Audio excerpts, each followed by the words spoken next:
Been rocking out with yours truly, Showtime Sizzle behind the sauce. We're gonna get to Earl Spencer's interview that was published yesterday.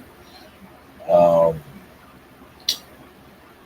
it was kind of hard to watch it, being that I was in and out of it, man. Maybe I'll try to sit through the whole thing later, depending on what I got going on.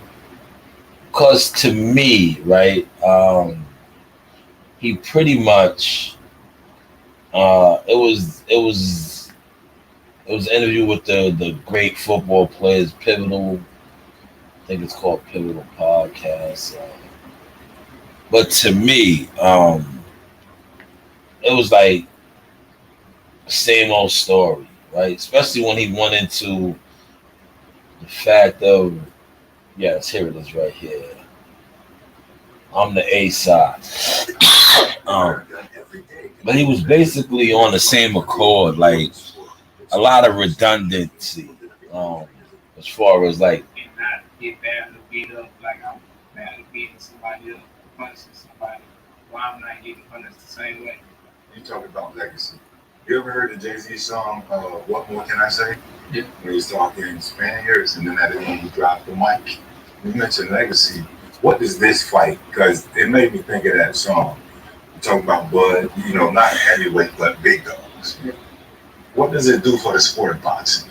I don't know what to do for boxing really because boxing is more business savvy now than it was, a long time ago. Like, and I credit Floyd to that.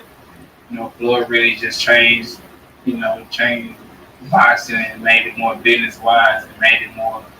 I'm gonna get my bang for my buck, or if I fight somebody, I should get paid, the most, or to fight whoever I'm fighting.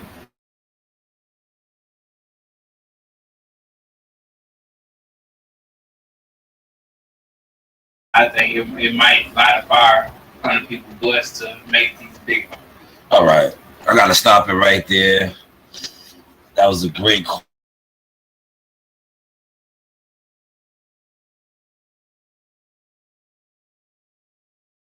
That was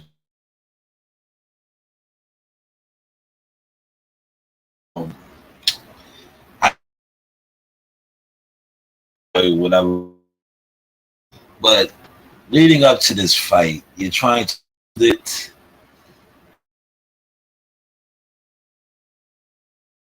see what it does for the sport of boxing.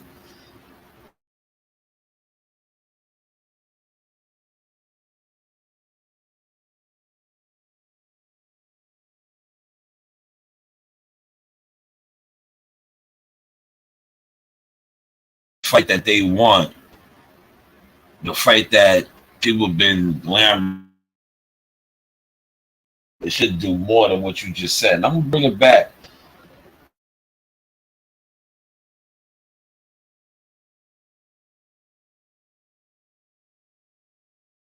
Yeah, the sauce is spicy.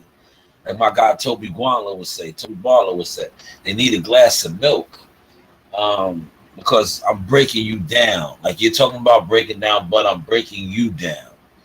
And everything that you speak on, I'm sitting here and I'm breaking down. And sometimes when I break it down, it's too much for a lot of these people, especially the ones that worship you and idolize you, because I hold you accountable on things that you are saying, things your team is saying. So when I do this, just like my video yesterday, some random, stranger, that's what you are, you're strange, you're a stranger, said the videos are negative.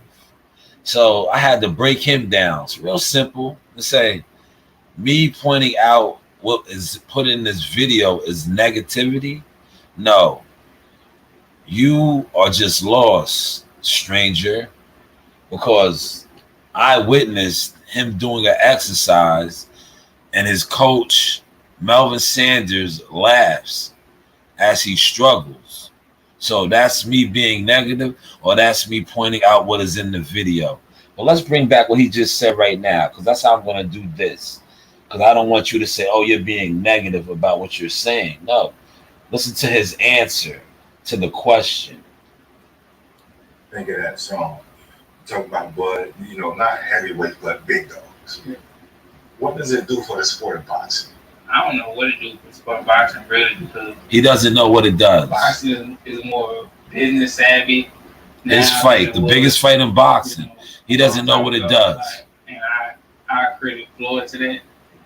Floyd really just changed boxing and made it more business wise and made it more. I'm gonna get my bang for my buck, or if I fight somebody, I should get paid, the most, or to fight whoever I'm fighting. And he just, so I don't think it'll change much, but it definitely open eyes, and I think it might light a fire under people's butts to make these big fights happen. And then, like I told people, I said, yeah, I gotta buy these papers. It'll light a fire to buy these pay-per-views and under people's fights to make the big fights. I think Tank Davis and Ryan Garcia did that for you and Terrence, respectfully, because they didn't wait 4 or 5 years to make it happen. So is this negativity that I'm spewing right now, or just is a reaction to something that he just said that doesn't make sense to me? But let's move on. You're rocking out with yours truly, Showtime Sizzle. And the sauce. Reviews, I gotta show a lot of these fighters that there is a reward in taking risks. So, and if you don't buy these pay-per-views, you don't come out. Let's stop it again. So it's up to us now. You see, they want to put it back on us. He's putting it back on us. It's up to us to buy these pay-per-views to show that.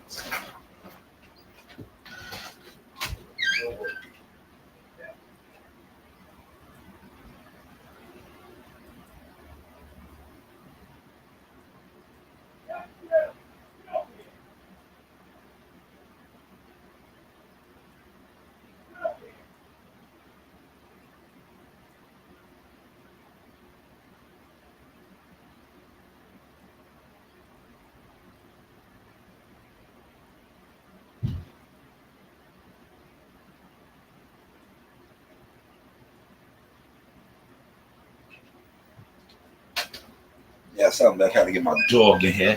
But so it's on us now to buy the pay-per-views so that they take these risks.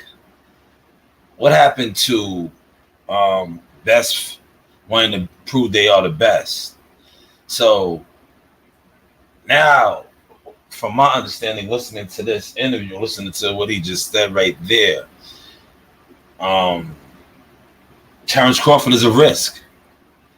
This is a risk. But didn't you want to be undisputed? Wasn't the goal to capture all the belts? So how is that a risk? This is something that you wanted. Oh, I guess I'm being negative again. Well, let's continue on. Watch these fights, especially when they're super competitive fights, or it's a chance that either fighter could lose. Let's stop it again. Super competitive. See, I pay attention to certain words that are used. So now, not only do you want us, the fans, the supporters, to pay for your fights, that you're taking a risk, but now it's super competitive that you have a chance of losing. How is that when you are going on Showtime and you're telling us that it's going to be a one-sided ass whooping? It's going to be a crawfish, but it's going to be this. So is it a high risk? Is it super competitive, or is it a one-sided ass whooping? And you're not coming out there, they be like, man, I'm going to get paid the same fighting Joe Blow than fighting him. So why would I fight, somebody that's on my level when I can fight this guy and get paid the same?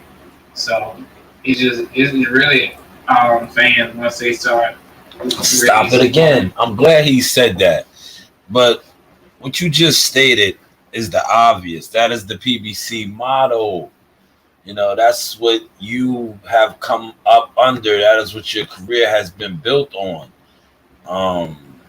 And shout out to Al Heyman. He takes care of his fighters, right? But don't switch the story up now, right? It's the same story. The same story. You know, it's the same story, right? You guys been doing that, taking a little bit of money to fight a little bit of nobodies. So now you want us, or you want, well, it's not really us, right? Talk to your advisor. Talk to your network. You know, that's who is paying you, right? We pay for the fight, but they're the ones paying you, and we pay them back. I think that's how it works, right? Maybe I'm wrong. I don't know. But talk to them. Don't say the fans, because the fans, Canelo's getting that type of money. So the fans got to be doing something. Not only is Canelo getting that type of money, Canelo's not taking the risk. See, I didn't want to make this about Canelo, but I have to because of what you stated, right? The risk and to get paid. Well, that doesn't apply to Canelo. Canelo, is he taking a risk fighting Jermell Charlo, a junior middleweight, undisputed champion? Is he? Did he take a risk fighting John Ryder? According to a lot of YouTubers and people that discuss boxing every day, he's not taking these risks. He's not fighting David Benavidez and these other guys. So I'm confused, right? Or is this being negative again? No, I'm simply confused. But great stuff, guys. And start, buying these pay-per-views, especially when it's super ultra competitive fights. Then you're gonna get these big fights because the guys in the suits are gonna be like, we gotta make these fights happen because it's gonna drive them out money. Because all they know is numbers. At the end of the day, that's all they care about. So if the numbers right, they gonna make a fight happen. Do we expect a mic drop at the end? Oh, after I beat him? Yeah. Nah, I ain't dropping no mic. Nah, I'm all about what's next. Hey, I got it. I need one follower, fellas. That's my first one. I need one follower. Because I've heard you say I'm gonna break this man mentally, physically, and spiritually. How do you do that to a person? Good question. Like I know you're punching a dude. Like if you come hit me 7 times, like I'm scared. But to break a motherfucker mentally, spiritually, and physically, that's a lot. Like great question. That's taking a person's soul. Great question. And I saw you say that in front of this man, and he sat there and stared at you with that little hooky fro he got. And you know what I'm saying? Like I saw y'all sit down. I'm like, damn, like. Well, how are you gonna do that? What? How do you do that to a person? Man, it's just a certain look they give. Like have to I don't like. It might be in the middle of the rounds, it might be in the later round, but it's just a certain look that it's like a hopeless look on their face, and I feel like that's more. Let's stop it. Let's stop it right there. His last fight, Ugas. We've been down this road. You did not break him. He didn't have the hopeless look. You just broke down. You broke this down. I didn't break this down. This is what you said. The look that Ugas had when the referee and the doctor waved the fight off was no. He wanted to keep fighting. Did you break his will? I'm going off your last fight. Because you damn sure didn't break the fight before that. Danny Garcia, he won 12 with you. Didn't break Mikey Garcia's will. He won 12 with you. Cal Brook, like I said, I'll give you Cal Brook. Didn't break Sean Porter's will. So, going off of what you just said, middle of the rounds, the look they give you. You dropped Sean Porter. He got up wanting more. Finished the round even stronger. So, I'm confused once again. Please. And you guys going to get on here, you Earl Spence, radical, fanatic fans, are going to say I'm being negative. Am I being negative, or am I listening to what he is saying that is not adding up? Play it back again though, so y'all can hear it. What is that? What? How do you do that to a person?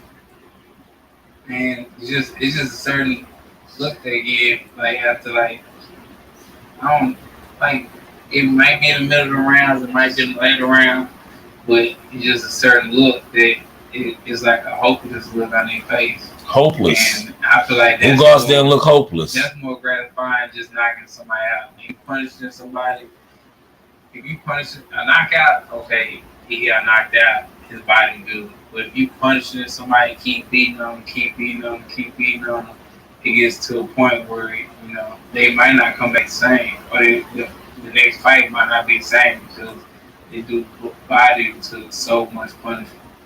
So Now I can dig that, but we haven't seen that. Stop it again. Danny Garcia came back and went up weight after losing to you and beat Jose Benavidez. He came back the same. Who have you done this to that hasn't come back the same? Maybe Lamar Peterson, but he was old on his way out. Mikey Garcia, maybe, right? We could say, but maybe Mikey just made enough money where he wasn't hungry enough. But what are we basing this off of that you are this guy now? I'm trying to, you know, I don't want to be negative because they say I'm negative when I critique you, but I'm listening to you and I'm trying to understand where you're getting this from. Who have you fought that wasn't the same? I know you try to say Sean Porter and Cal Brook and all these guys that Terrence fought. They wasn't the same when Terrence fought them because they fought you, but I didn't see that because after each of these guys fought you, they still went on to continue to fight at a high and elite level. So who have you beaten that is not the same or doesn't came back the same? But I don't know, you know, just going off of what you were saying. They don't look like how they looked before the bell rung, the confidence. He know that, man, like this got over, or I'm gonna just keep fighting my heart out. And he just fighting my heart now. He ain't even fighting with his brains, or he ain't even listen to his coach because he's so tired or fatigued or hurt. You know, he's basically he fighting with his brain to go just not go into a survival mode and man, I'm not even gonna touch that. He just contradicted himself. Now he's fighting with his brain before he wasn't fighting with his brain. But it's okay. You get your ass. Y'all let that soak in. I got 3 kids. But even saying that to you jokingly, but the pressure of it. I saw you with the Dallas Cowboys. I saw you hanging out with them. I've heard that the Cowboys are flying to the fight. Like you got all the people coming. Does that add any more pressure to you? Like knowing the people, knowing that we're gonna be there, knowing that everybody's watching, knowing that this NFL. Man, a look on his face, priceless. There's celebrities all day that love you and come to watch this fight. Did you even think about that before the fight? Like you said, playing video games and playing dominoes. You think about the world is now here. There are professional teams. There are everybody here. I don't want to stress you out now, but priceless. Does that do you did stress them out. And when does that turn off? That you know your homeboy, you know your friends, but when does that turn off? Well, I'm going out here to do what I do. It's not really a ritual I do, but it's like it is a ritual. It's something I did earlier in my career.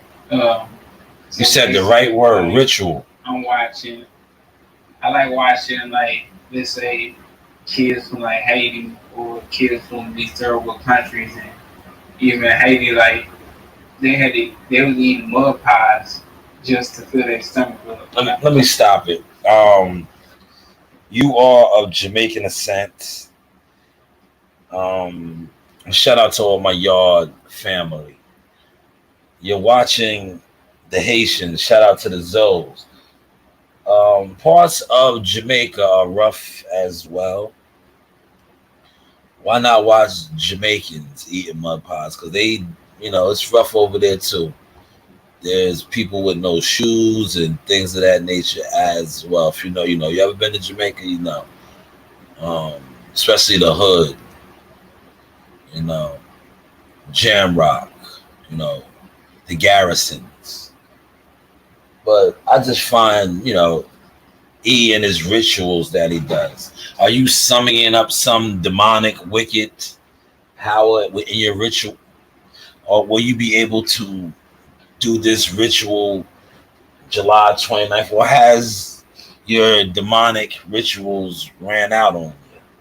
Because the last time I checked, your last opponent, you did not break his will. Lawrence Cole, the Doctor, they broke his will. They stopped the fight. He was still on his Deontay Wilder. He wanted to go out on his shield. But hey, what do I know? They had no nutritional value at all. They just eat it just to get full. And just seeing kids from other countries and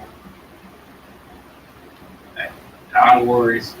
Now this is I'm gonna wrap this up because I be making moves. I want to play the part where he talks about partying, and they're gonna say, "Well, Terrence ain't doing that." He throw so many damn punches. He was just slaying anything in the pocket too. He throws so many punches there in the pocket. Great producer notes. You might come in, be like, "I was fight time." And once we get in the ring, I don't even know you. Like, I'm gonna straight try to decapitate you, destroy you. Another seeing a lot of redundancy. But I felt the need to highlight that. I don't be tripping. But I don't know if it's stupidity or what. But I be nervous as hell. Like, even when I'm at the red light, like, I just... He's talking about the accident. Crash into me when I'm driving. Like, they highlight the fact that he should get a driver. Like, wow, because I just needed somebody hit me or something like that. Or if I'm driving past a four-way lane, like, I just... mention somebody or like run the light and hit me. So it just be that's bad, man. Do need to get drive. I drive for you. after this, you have enough to pay us all to drive. So hey, we might need to do it for real. Like, hey, we got you, man. Even with that, Channing talking about the driver, all that different stuff, and from your last fight versus Ugas, to now, the time in between the fight. A lot of things go on. How do you maintain your discipline, your focus? Listen, great question. Was potentially on the horizon. Like, how do you stay in it so you don't have to do so much to get ready for this type of thing? Stop it right there. I'm gonna stop it right. That has been a main concern of Earl's in the past, right? The fat camps. And before he puts out his answer, I just want to stop it because I want you to hear what he says, but what has already been out there about him in between fights, blowing up, doing the things that he said he does. Now, listen to his answer.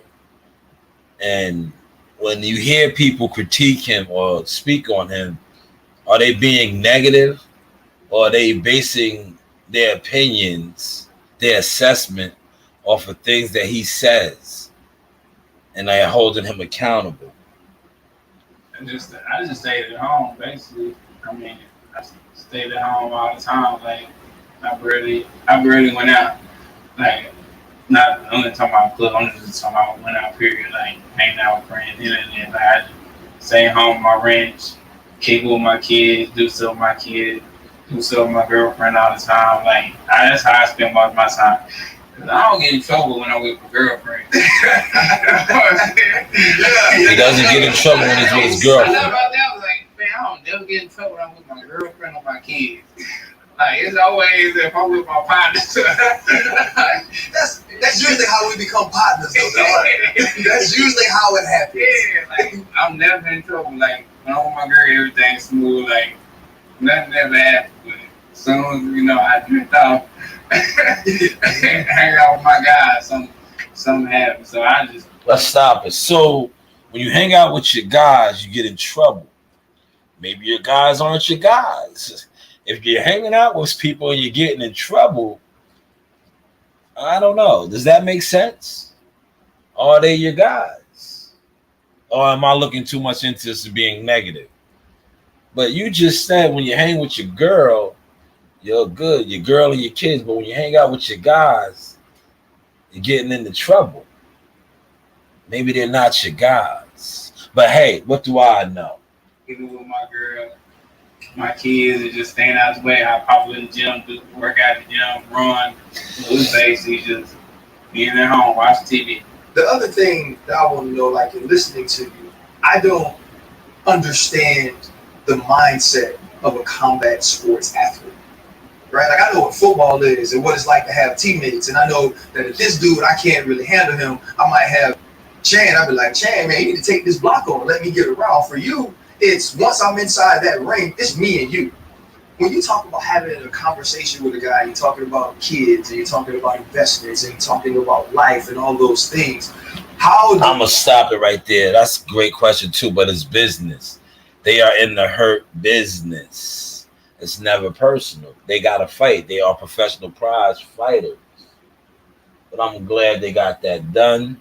But like I said, I wanted to highlight the fact of what he just said about hanging with his partners.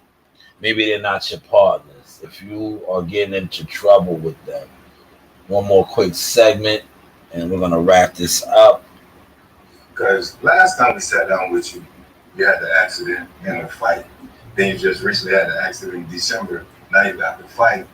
I'm talking about perseverance and rebuilding, and like that story itself, I think will be amazing on film. You ever think about things like that? Oh yeah, definitely. Like I documented a lot of stuff. Like I got videos and everything. No teeth, playing with my kids, all that. Like they joking with me, and Stop it right there. That's cool. Hopefully he puts that stuff out right there.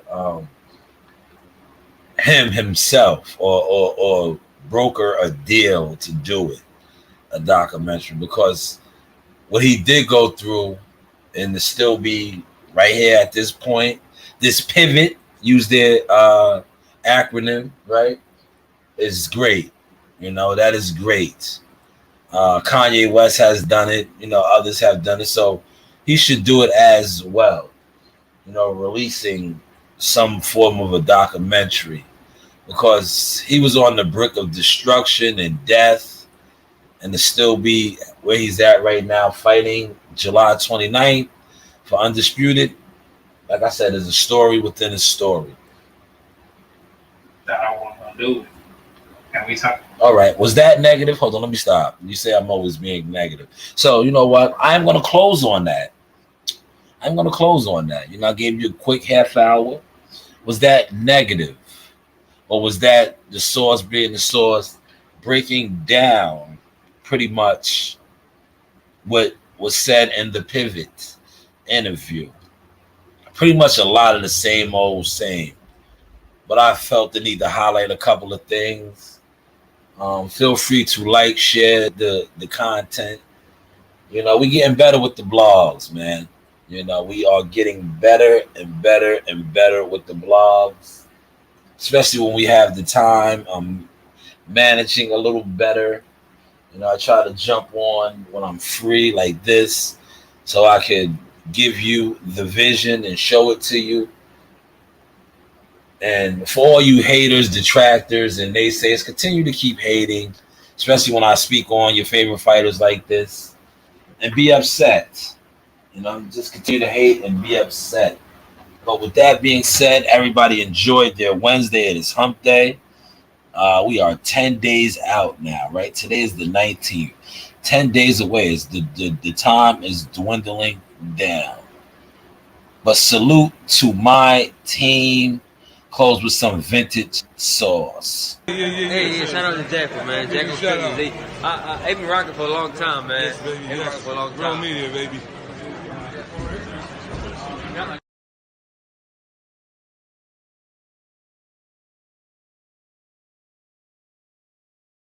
You know the vibes. Like, subscribe, and hit that bell.